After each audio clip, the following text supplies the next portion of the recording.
আসসালামু আলাইকুম রহমতুল্লাহ বরকাত। ড্রাইভার শাহ আলমের ফেসবুক পেজে থেকে আবারও নিয়ে আসলাম আরেকটি ভিডিও। আমরা 12-13 লাখ টাকা দিয়ে একটি পিকআপ কিনে ছেড়ে রোডে চালাই। আমাদের গাড়িতে যদি একটা 6-10 সিট নেই, ডানাটা খোলা থাকে, হয়ে যায় অবৈধ। একটু গাড়িতে একটু লম্বা মাল থাকলে হয়ে যায় ঝুঁকিপূর্ণ। তো আমরা প্রতিনিয়তই ঝুঁকিপূর্ণ হয়রানির মামলা খাইতেছি এবং হইতেছি।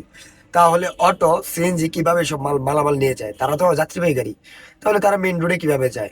তারা কিভাবে এইসব মালামাল পরিবহন করে? এটার জন্য কি দেখার কোনো মানুষ নাই? কাকে দেখাবেন ভাই? দেশটাই চলে গেছে অন্যদিকে। দেশটা চলে গেছে অন্যদিকে, দেখার মতন কেউ নাই। আগেও ছিল না, এখনো নাই। কেন নাই? তাও প্রতিনিয়ত আমাদের ইনকাম ট্যাক্স, আয়কর এগুলো বাড়ানো হয়েছে। আমরা কোথা থেকে দিব? ভাড়া মাইরে তো দিতে হবে, তো ভাড়া টাকাটা পাবো কোথায়? অটো সিএনজি যদি আমাদের ভাড়া নিয়ে যায়, তাহলে আমরা এই গাড়ি দিয়ে কি করবো? 12-13 লাখ টাকা দিয়ে আমাদের ড্রাইভিং লাইসেন্সের কোনো প্রয়োজন নেই।